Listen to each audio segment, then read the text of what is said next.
The EB-5 visa just got an all-new policy with the passing of the 2022 Reform and Integrity Act. A ton of changes happened, but the first question everybody wants to know is how long does it take to get a green card? Quick answer to that is that EB-5 can actually allow you to live and work in the United States as fast as 100 days. The processing times and the speed for EB-5 to work is actually one of the categories that got the most improvement from new policy. Here's the rundown on what the expected processing time should be. The fastest time EB-5 can allow you to live and work in the US is 100 days. This is using what's known as concurrent filing. Previously, it wasn't available. Concurrent filing is when you file the I-526 petition and the I-485 petition at the same time.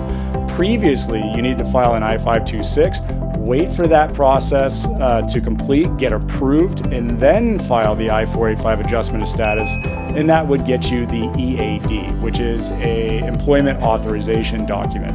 That process to get the I-526 approval was potentially 1 to 2 years and could even take 3 years for processing before an approval. Now you can use concurrent filing for EB-5 just like you did for H-1B and several other processes. You essentially can file to adjust status and get the EAD card immediately.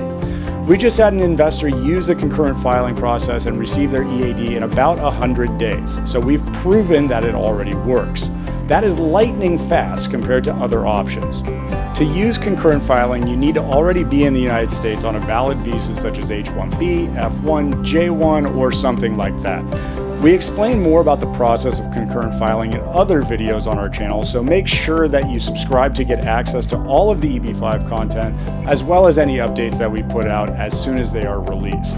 The RIA policy also officially set processing targets for the normal categories, even if you reside outside the United States and you don't use concurrent filing. The processing targets are 90 days for projects that are located in target employment areas. 90 days is much, much faster than 2 years, which is what it potentially used to be a couple years back. So that is the 90-day target is actually only expected to be achieved after USCIS completes a fee study, which they can identify the appropriate resources and the necessary hiring that it would take to achieve those targets.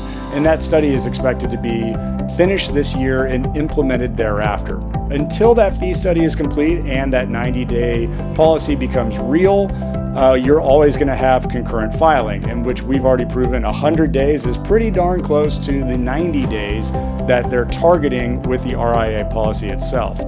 Every case is different. Every investor has unique situations. So if you want specific answers on what your personal expectations should be for the EB-5 visa, just make an appointment to talk to Behring's team of experts now.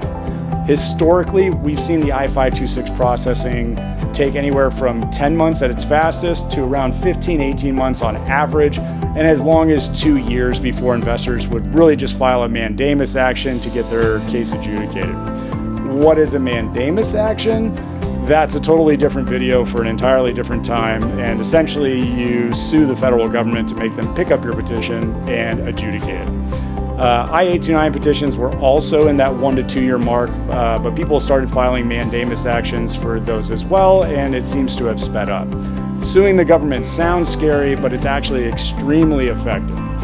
Behring's won several federal lawsuits already, and we have videos for that as well, so subscribe to get access to those videos and any content that we've got. Thanks guys, and talk soon.